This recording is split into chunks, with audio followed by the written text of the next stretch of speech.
Chapter 18, Part 2. He whimpered and he whined. His old tail was going in all directions. Papa laughed and said, "What's the matter with that old hound? He's sure acting funny." "He knows we're going someplace," I said, "and he's begging me to let him go with us." Papa said, "Why, we'll have to take him. We couldn't leave him here all alone. He'd die 1,000 deaths. Just be sure that we have a rope with us." "Watch this, Papa," I said. Looking at Rowdy, I said, "It's all right, boy. You can go with us." Rowdy was so pleased he had a running fit. He bounded into the front room, made a U-turn, and came flying back through the kitchen and out the door. He ran all the way around the house and came back in. He sat down, raised his old head, and bawled. I thought everything in the house would come down. Pop and I laughed and laughed. That was the first good laugh we had since Mom and Daisy had gone away. While I was doing the dishes, Papa hitched our mules to the wagon.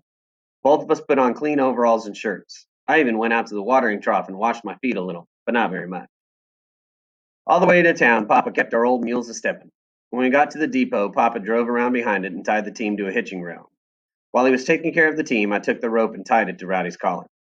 A lot of people were milling around the depot. They didn't pay much attention to Rowdy and me. Oh, some of them looked at us and nodded their heads. A few spoke, but that was all. Papa walked over to where a group of men were talking and joined in on their conversation. While Papa and the men were talking, Rowdy and I took a walk along the track. That was the first time I had walked a steel rail of a railroad track. It was fun. Not to be outdone, Rowdy got up on the rail and walked it too. Rowdy did all right with his rail walking, but I didn't do too well. It's not easy to walk a rail if you're holding onto a rope with a hound dog tied into the end of it. Believe me, it's pretty hard to do. Rowdy and I were a good way down the track when I heard the train whistle in the distance. It was coming from the other direction. We hurried back to the depot. I had never seen a train before, and I was all excited about seeing my first one. The track made a bend about 500 yards from the depot. I glued my eyes to the bend and held my breath. I waited and watched. The rails started clicking and the ground started trembling. With its bell ringing and black smoke rolling, the engine came around the bend.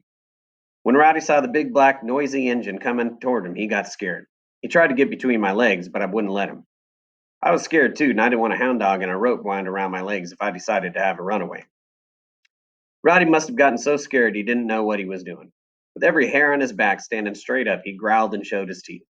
He ran out to the end of the rope and started to bawl at the train. Behind me, I heard someone say, "If that boy would turn that old hound loose, I think he'd tie into that train." All around me, people started to laugh.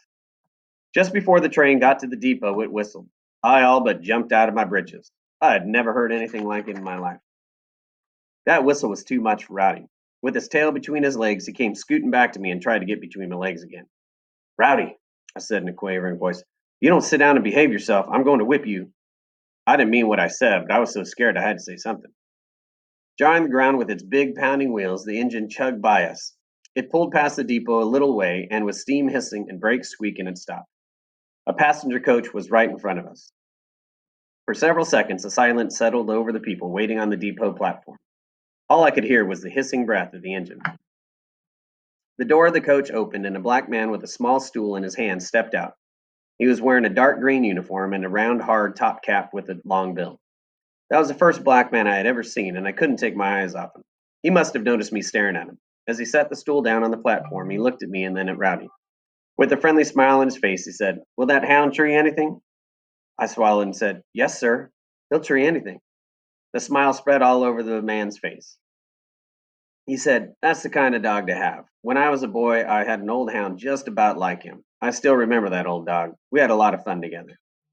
I liked the black man. He was so friendly, and I could tell that he liked boys and dogs. Two cowboys were the first ones off the train. They were carrying their saddles over their shoulders. In a loud voice, someone in the crowd said, "Hey, Larry, how'd the rodeo go?" Larry laughed and said, "It went all right for me, but old Henry here, he didn't do so good. He got bucked off everything he got on." Henry said, "If you had drawn the bulls I drew, you would have been in the air so much you would have sprouted wings." Everyone around roared with laughter. Then two drummers got off. Each one was carrying two suitcases. No one said a word to them. The next person to get off was a big, stout woman. She had about a dozen kids bunched up behind her. It sounded like every one of them was bawling. The woman was jerking and shoving kids and giving orders. Then I saw Mama and Daisy at the door of the coach. Mama was carrying her suitcase in one hand and Daisy's old crutch in the other.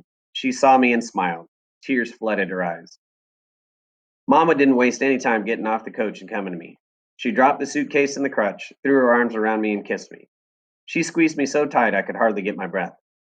Then Mama turned me loose, and with a low, choking sob, she went right into Papa's arms. I never saw so much hugging and kissing between Mama and Papa. Daisy was the last one to get off the train. She was still standing in, she was still standing in the door of the coach and was looking at me. She had her suitcase with her and some bundles. I had never seen such a warm, tender smile on her face. Her blue eyes were as bright as a bluebird flying in the sun. Two big tears were sliding slowly down her cheeks. The tears stopped about halfway down and held there as if by some invisible force. I let my eyes travel from Daisy's face down to that old crippled leg. I sucked in a mouthful of air and stared. I just couldn't believe it. Daisy wasn't crippled anymore.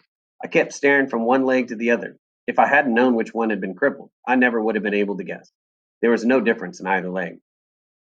As I stood there looking at Daisy, I knew that I would never regret giving up my pony. It was all worth it. My little sister wasn't a cripple anymore. Daisy must have seen that I was staring at her leg. Very slowly, she raised her foot and wiggled it. Never before had my little sister been able to move her foot like that. And your chapter 18, part 2 question is what game at that point did Daisy want to play? And it's the hokey pokey. She wanted to put her right foot in, put her right foot out, put her right foot in, and shake it all about. Back to the reading. To let her know that I understood and was happy for her, I smiled and nodded my head. With no limp at all, Daisy came down the steps and over to me. She stopped about 3 feet from me, set her suitcase down, and piled the bundles on top of it. For a second, she just stood there, looking at me. I could see the tears glistening in her eyes. Then she just kind of jumped and wrapped her arms around me. I didn't know my little sister was so strong. She was hugging me so tight her arms felt like steel bands around my neck. Jay Barry, she whispered, I love you so very much. I won't ever forget what you did for me. Then she kissed me. I felt like the blushing heat as it crawled up my neck and spread all over my face. I love you too, said in a low voice. But you didn't have to kiss me like that, not right here in front of all these people. Daisy smiled and said, I don't care what anyone thinks. You're my brother and I'll kiss you anytime I want to. I wanted to argue with Daisy about that, but I didn't think it was a good time to start an argument. Papa came over and hugged and kissed Daisy. It was the first time in my life I saw tears in his eyes. Just then, the deep voice of a hound dog rang out over the depot platform. In his own way, Rowdy was telling the whole wide world that he was a happy hound. The family was together again. All around us, people started laughing. I was feeling so good that I laughed a little too. We were putting the suitcases and bundles in our wagon when Papa looked at Mama and said, Why did you bring Daisy's old crutch home? She doesn't need it now.